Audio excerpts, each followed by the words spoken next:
Retirement నిర్ణయాన్ని ప్రకటించిన భారత టెన్నిస్ స్టార్ సానియా మిర్జా కెరీర్కు ఘనంగా వీడ్కోలు చెప్పే అవకాశం దొరికింది. ఇప్పటికే ఎన్నో టైటిళ్లు నెగ్గిన సానియా మరో గ్రాండ్ స్లామ్ టైటిల్ను తన ఖాతాలో వేసుకునే అవకాశం వచ్చింది.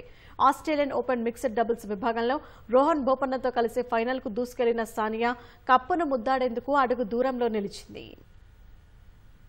ఈ ఏడాది ఫిబ్రవరిలో టెన్నిస్ నుంచి రిటైర్ అవుతున్నట్లు ప్రకటించిన భారత టెన్నిస్ స్టార్ సానియా మిర్జా మరో గ్రాండ్ స్లాంపై కన్నేసింది. కెరీర్లో చిట్ట చివరి గ్రాండ్ స్లామ్ ఆడుతున్న Sania Australian open mixed doubles విభాగంలో ఫైనల్కు చేరింది. మెల్లి సానియా బోపన్న జోడీ ఫైనల్కు దూసుకెళ్లింది. ఈ టోర్నీలో క్వార్టర్ ఫైనల్ ఆడకుండానే సానియా బోపన్న ద్వయం సెమీఫైనల్లో అడుగుపెట్టింది. క్వార్టర్ ఫైనల్లో తలపడాల్సిన ఒస్టాపెంకో హెర్నాండెజ్ జోడీ గాయం కారణంగా బరిలోకి దిగకపోవడంతో వీరిని విజేతగా ప్రకటించారు. మ్యాచ్ అనంతరం మాట్లాడిన సానియా తన 14వ ఏట తొలిసారి బోపన్నతో కలిసి మిక్స్డ్ డబుల్స్ ఆడినట్లు తెలిపింది. ఇప్పుడు తనకు 36, బోపన్నకు 42 ఏళ్లని, ఇప్పటికీ ఆడుతున్నామని, తమ ఇద్దరి మధ్య బలమైన బంధమున్నట్లు పేర్కొంది. ఖాతాలో 7వ గ్రాండ్ స్లామ్